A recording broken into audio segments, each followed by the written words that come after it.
세계적인 문호 어니스트 해밍웨이가 쓴 장편 소설 누구를 위하여 종을 울리나, 그 작품에 이어서 20세기 미국 문학사의 한 획을 그었던 아주 특출한 소설이 하나 있습니다. 그건 여러분이 다 알고 계시는 노인과 바다라고 하는 소설입니다. 이 중편 소설은 그 문체가 간결합니다. 그렇지만 아주 심오하게 이 공감을 형성하고 설득력이 있고 호소력이 있는 그런 소설입니다. 이 한 편 속에 우리 인생의 복잡한 이야기가 다 들어있습니다. 탐욕과 욕심, 그리고 성공과 실패, 도전하고 난 뒤에 안 됐을 때의 그 후회와 해안, 이 다양한 이야기가 한포되어 있는 그런 소설이 노인과 바다라고 정의할 수 있습니다. 낚시가 취미였던 해밍웨이가 쿠바 아바나에서 넓고 아주 이 가난했던 어부 산티아고를 만납니다. 산티아고는 성실한 어부였습니다. 비록 가난했지만 정직했습니다. 고기잡이를 통하여 생계를 이어갔습니다. 어느 날 만선의 꿈을 안고 조수 마눌린과 함께 깊고 풍랑이는 바다로 나가게 됩니다. 많은 고기를 잡으리라 큰 꿈을 설계했습니다. 뜨거운 태양볕이 내리칩니다. 그리고 파도의 높이가 아주 높아지면서 파도가 이 보트를 때립니다. 84일 동안, 말이 84일이지 84일 동안 한 마리 고기를 잡지 못했을 때 이대로 마치나 허탈감, 공함이 있었을지도 모르겠습니다. 낚시를 던졌지만 실패했습니다. 한 마리 고기를 잡지 못했어요. 그런데 이게 웬일입니까? 85일째 되던 때 기적이 일어났습니다. 큰 청새치 한 마리가 잡혔는데 청새치는 크기가 약 4m나 됩니다. 여러분, 무게가 400kg 이상 되는 큰 물고기였습니다. 얼마나 기뻤던지 그동안 수고, 애썼던 것, 고통, 이 슬픔이 다 사라졌습니다. 콧노래를 부르면서 청새치를 보트에 실기 위해 작살로 찌르지만 그 고기가 워낙 크고 생명력이 강하여 죽지 않는 거예요. 사투 끝에 3일 동안 지나서 간신히 청새치를 죽이게 됩니다. 그리고는 너무 기뻐서 이걸 보트에 올리지 못하고 보트에 매달고 이제 육지로, 집으로 돌아오게 됩니다. 그런데 이게 웬일입니까? 작살에 찔렸던 청새치의 몸에서 이 피가 흘러내릴 때에 그 피냄새를 맡고 바다 그 깊은 곳에 있던 상어떼가 몰려왔습니다. 상어떼가 여러분 이 청새치를 공격하는데 살찜을 한 입 물고 달아나는 거예요. 여러분이 산티아고가 작살을 들고 이 상어와 싸웁니다. 5마리 죽였지만 소용이 없었어요. 일순간 청새치의 몸은 바닥이 났습니다. 천신만고 끝에 그 보트에 매달려 이 청새치를 끌고 왔지만 육지에 도착해 보니 남은 것은 아무것도 없는 앙상한 뼈다귀 뿐이었습니다. 산티아고는 본인의 몸도 늙었지만 마음속에 허탈함, 무력감, 분노밖에 남지 않았습니다. 85일 동안 이 온갖 수고 다하여 얻은 것이 이것뿐이라는 것인가? 온몸이 피곤이 엄습했어요. 이 소설을 쓴 해밍웨이는 자살로 인생을 마무리합니다. 여기에 우리 인생들의 사는 이야기가 한포되어 있지 않습니까? 인생이란 망망한 대해 위에 던져진 실존인데 하루하루가 예측 불허합니다. 미스테리예요. 유혹이란 파도가 몰려옵니다. 질병이란 풍랑이 칩니다. 가난이라는 그 풍랑이 몰아칩니다. 하루하루가 전쟁입니다.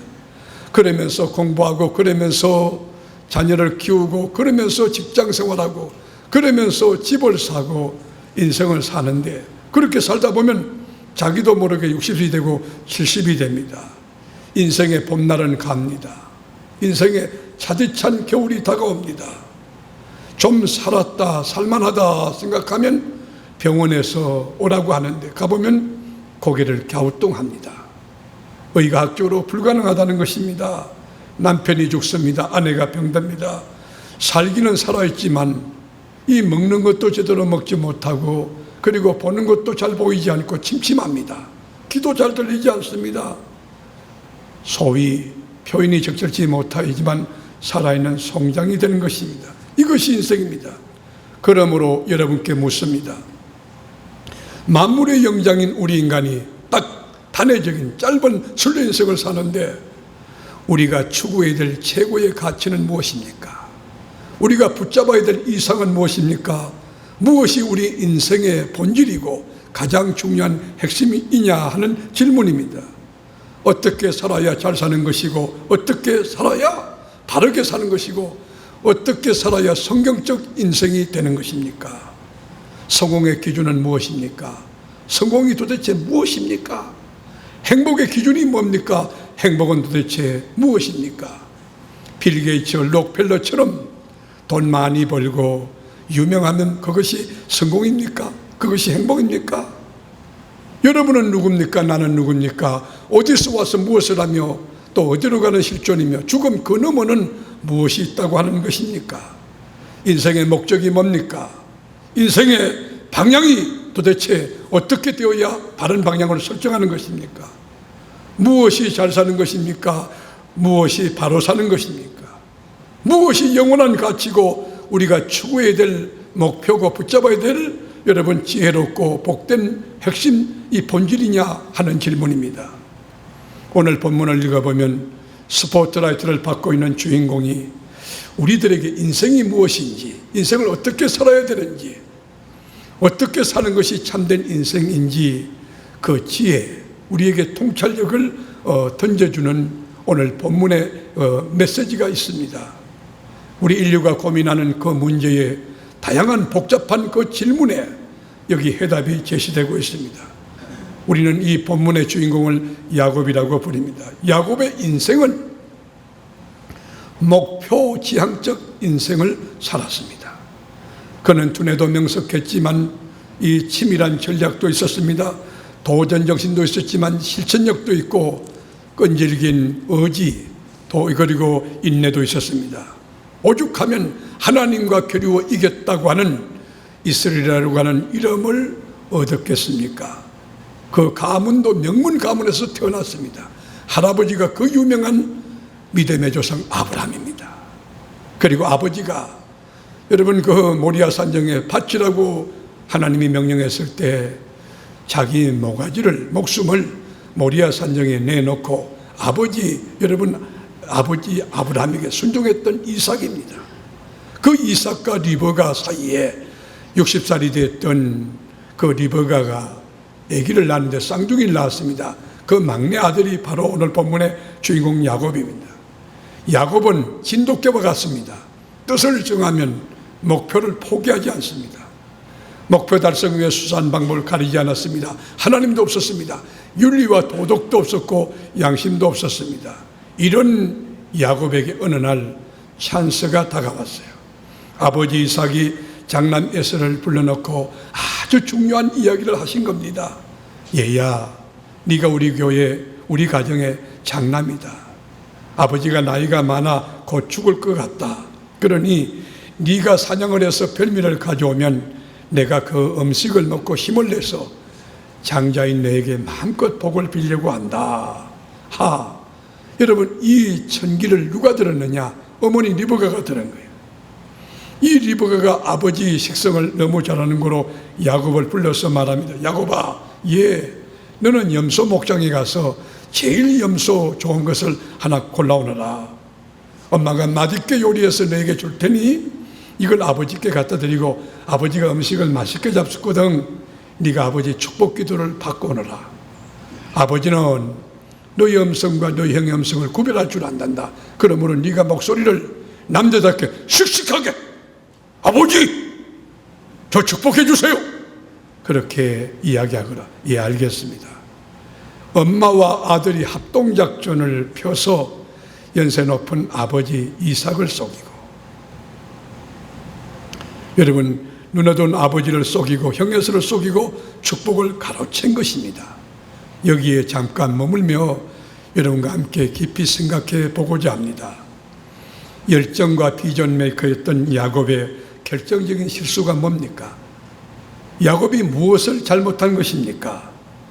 똑똑했던 야곱, 치밀했던 야곱의 큰 잘못이 무엇이냐고 묻고 있습니다. 그것은 땅의 것을 소유하기 위하여 하늘의 것을 포기했다는 것입니다. 찰나적인 것을 얻기 위하여 영원한 가치를 놓쳐버린 것입니다. 육신적인 것을 얻기 위하여 영적인 것을 놓쳐버리고 나를 얻기 위하여 너를 잃어버리고 우리를 잃어버린 것입니다. 야곱의 판단 기준에는 동기와 방법과 과정보다도 결과만 좋으면 성공한 것으로, 그것이 바른 것으로 인식했습니다. công 게 매라고 하는 그 잘못된 인생 철학을 야곱은 가진 것입니다. 그러므로 하나님을 제쳐놓고 참과 진리를 버리고 거짓과 속임수로 아버지 이삭의 손을 자기 머리 위에 끌어당겨 앉혀놓고 그리고 축복 기도를 받은 것입니다. 눈먼 아버지는 속일 수 있었지만 살아계신 하나님을 속일 수는 없었습니다. 형 에서의 정당한 권리를 짓밟고 빼앗았습니다. 방법도 동기도 가정도 다 잘못됐습니다. 엉터리였습니다. 그러므로 소중한 관계가 깨어졌습니다. 하나님이 주신 이 소중한 평화가 사라졌습니다.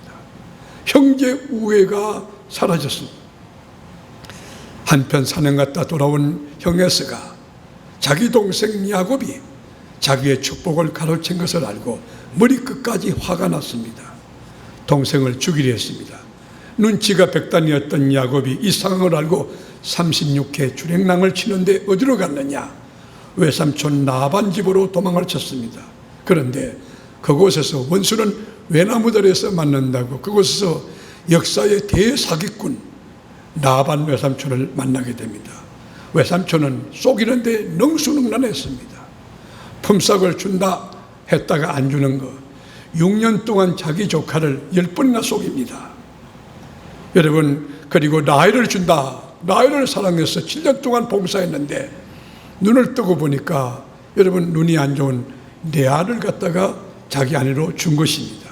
여러분, 오늘 본문에서 주는 교훈과 도전과 메시지는 무엇입니까? 우리 인생은 심는 대로 거둔다고 하는 것입니다. 콩 심은 데 콩 나고 팥 심은 데 팥 나고 많이 심은 데 많이 거두고 적게 심은 데 적게 거두고 안 심은 데 거둘 수가 없는 것입니다.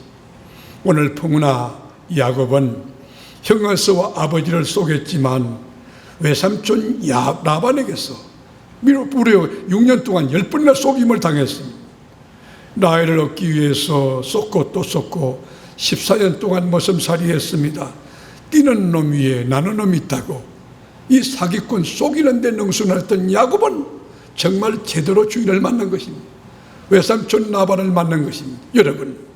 여러분의 인생을 정직하게 살면, 생각이 의롭고 착하고 정직하면, 그리고 말이 정직하면 여러분 주변에 정직한 사람이 몰리게 되어 있습니다. 여러분의 인생이 정직하게 성실하게 살면 여러분 그 정직하게 성실하게 하나님의 축복이, 하나님의 약속이 내게 다가오게 되어 있습니다. 하나님은 심는 대로 거두는 분이십니다. 또 하나, 우리 인생에서 가장 중요한 축복은, 가장 중요한 본질 가치는 성공 출세가 아닙니다. 여러분 박사학위, 여러분 그리고 명예, 권력이 아닙니다. 관계가 복인 것을 알아요. 관계가 재산입니다. 관계지수가 영성지수고 관계지수가 행복지수예요. 관계지수가 인격지수입니다. 관계가 깨어지면 다 무너집니다. 여러분 하나님 관계가 깨어져 보세요. 인간관계 깨어집니다. 대사관계, 대물관계 다 깨집니다. 그러나 반대로 하나님 관계만 바로 되면 대인관계, 대사관계, 대물관계 회복될 수 있습니다. 하나님은 오늘 본문을 통하여 우리들에게 관계의 소중함을 깨우쳐주고 있습니다. 다윗과 요나단을 보십시오. 여러분 다윗이 1000번 죽고 10,000번 죽어 마땅하지만 요나단이 특급 비밀, 1급 비밀을 빼어줌으로 사울이 죽이려 할 때마다 위기를 모면합니다. 그리고 이스라엘의 성군이 됩니다. 남북을 통일합니다. 위대한 왕이 된 연고가 뭡니까? 그는 관계에서 성공했습니다. 그는 그 주변에 여러분 오합지졸, 그러니까 비주류 그 상처 입은 그런 사람들 400여 명 그분들 끌어안고 왕이 되는 것입니다.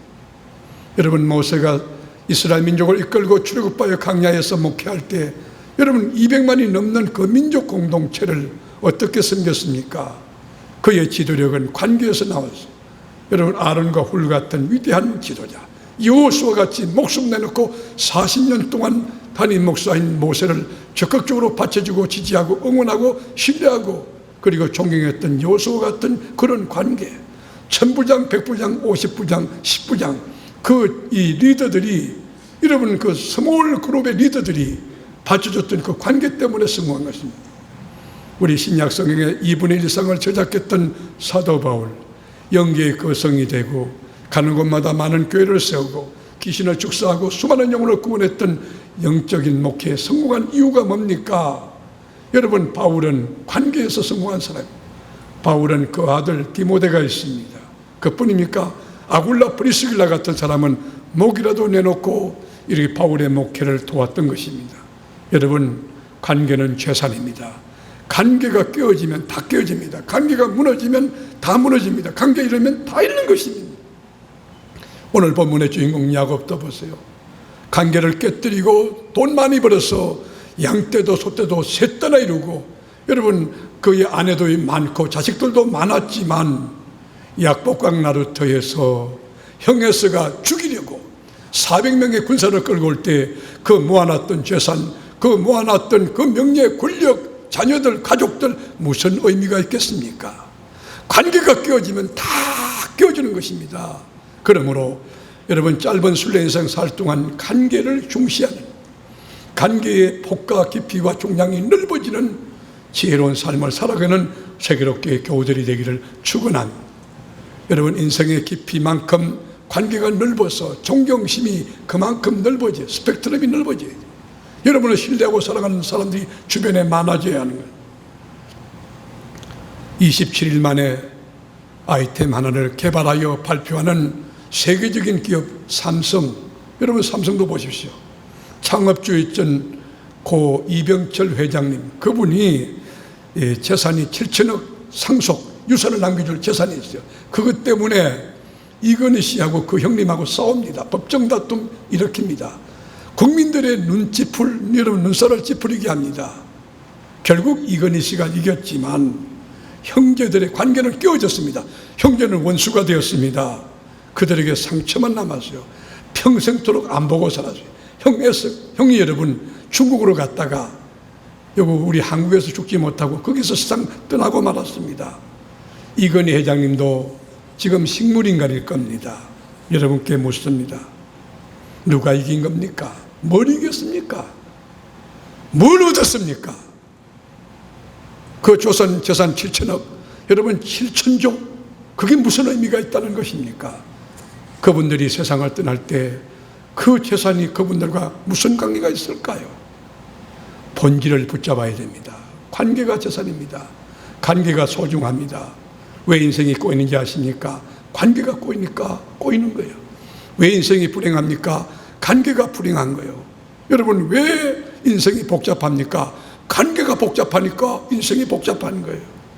그러나 오늘 상부예배 참여한 사랑하는 교우 여러분, 관계가 회복되고 관계가 건강하고 관계가 넉넉함으로써 여러분의 인생은 기쁨에 충만하고 소망도 넘치고 행복도 넘치는 건강한 인생을 행복하게 살아가는 은혜가 있기를 축원합니다. 그래서 잠언 17장 1절에 보면 마른 떡 한 조각만 있고도 화목하는 것이 제육이 집에 가득하고도 다투는 것보다 나으니라. 저는 이번 추석 때 부치미를 굽는데 얼마나 그 부치미가 좋은지 제가 두 쪽을 맛있게 먹었습니다. 그리고 가정예배 드리는데 얼마나 행복한지, 얼마나 감사한지, 주의 은혜가, 주의 자비가 정말 눈물이 날 만큼 하나님께 감사했어요. 여러분, 소고기 없어도 괜찮아요. 그 돼지고기 없어도 괜찮아요. 여러분, 나물을 먹어도, 배추 하나 썰어서 고추장에 넣고 비벼 먹어도, 여러분, 화목한 가정, 그 가정이 진짜예요. 그 가정이 축복이에요. 그 가정이 하나님의 복이 임하는 거예요. 여러분, 관계가 이렇게 소중한데 왜 관계가 깨어지는 것입니까? 왜 관계가 대립관계, 왜 이 관계가 긴장이 되는 것입니까? 왜 뒤틀립니까? 왜 부부관계가 금이 갑니까? 형제가 왜 원수가 됩니까? 성도의 관계, 주의 종과 성도 관계 얼마나 복된 관계입니까? 그런데 왜 뒤틀립니까? 그 이유는 영적인 문제가 있기 때문입니다. 우리가 시편 107편 10절 같이 읽겠습니다. 사람이 흑암과 사망의 그늘에 앉으며 곤고와 쇠사슬에 매임은 하나님의 말씀을 거역하며 지존자의 뜻을 멸시함이라. 여러분, 우리가 지존자 하나님의 뜻을 거역하고 주의 말씀을 깨뜨리니까 사망과 흑암의 권세가 우리 가운데 임하는 거예요. 사망과 흑암의 권세가 우리를 칭칭매고 있기 때문에 이웃을 사랑할 수 없고 나 자신을 사랑할 수 없고 하나님을 볼 수도 없고 하나님을 사랑할 수도 없는 거예요. 어둠에 눌려있는, 사망의 권세에 눌려있는 그 증거가 뭐냐? 그 쇠사슬에 매여있는 그 증거가 뭐냐? 그 열매가 뭐냐? 자기를 사랑하는 거예요. 셀프 라빙. 자기 자신을 절대화하는 거예요. 자기를 사랑하고 타인을 사랑하지 않는 거예요. 그러니까 내 뜻에 안 맞으면 뭐든지 저쪽은 잘못. 여러분, 사람의 생각과 사람의 말은 100% 온전한 거 없습니다. 여러분이 아무리 옳은 얘기하는 것 같아도 여러분 한 70% 80% 정도는 옳고 나머지는 온전할 수 없어요. 사람은 다 그런 것이에요. 내가 귀한 만큼 남도 귀 여기는 공존 철학을 가지고 살아야 되는데 너무 자기를 사랑하는 거, 이게 뭐냐? 어둠과 흑암의 권세가 나를 이게 칭칭 매고 있다는 증거고 열매인 것입니다. 자기 왕관을 뒤집어 쓰고 있어요. 자기 사랑하는 것을 깨뜨리지 않아요. 자기에 대하여 조금만 뭐라면 너무 민감하게 막 툭툭 튀며 함부로 말합니다. 나를 내려놓지 않으면 관계 회복, 관계 발전, 관계의 성장이 일어날 수가 없어요. 그러나 성령의 불을 받으면 어둠의 권세, 사망의 권세가 떠나갈 줄로 믿습니다. 여러분, 성령이 정말 성령의 불이 역사하면요, 하나님의 사랑이 깨달아지면 만달란트 용서받은 그 하나님의 초월적 사랑이 느껴지면 내 옆에 이웃들이 뭐 말 툭툭한 거, 돈 몇 푼 띠먹은 거 다 용서할 수 있는 거예요. 환경과 조건과 상황을 뛰어넘고 그냥 사랑할 수 있는 거예요. 누구든지 사랑할 수 있는, 아내도 사랑할 수, 이웃도 사랑할 수 있고 주의 종도 사랑할 수 있고 성도 사랑할 수 있는. 스데반 집사 보세요. 성령이 충만하니까 하늘문이 열리고 우리 주님이 보좌 우편에 서신 것도 보지만은 여러분, 자기 동족이 던진 돌무더기 속에 묻어가면서 온몸이 유일히 낭자했지만 아버지, 저들의 죄를 용서해달라고. 그 사랑의 출처가 어디입니까? 성령 충만할 때 이게 가능한 거예요. 에베소 2장 14절에 보면 하나님과 원수된 우리들을 하나님이, 우리 하나님과 화목하게 하기 위해 예수님이 화목제물로 자기 몸을 깨뜨려서 우리들을 죄에서 건져내고 화목 직책을 우리에게 주셨다고 그랬던 거예요. 이제 우리는 하나님과 화목한 우리는 화목의 직책을 가졌어. 어디 가든지 트러블 메이커가 아니고 피스메이커로서 앉는 곳마다 평화를 씨앗을 뿌리고 화평하게 하고 화목하게 하고. 다 하나 때문이라고. 다 하나 때문이라고. 다 하나 때문이라고. 안 되겠어. 오른손 들고 다 같이 가슴 치면서 다 저 때문입니다. 가정이 불화한 것도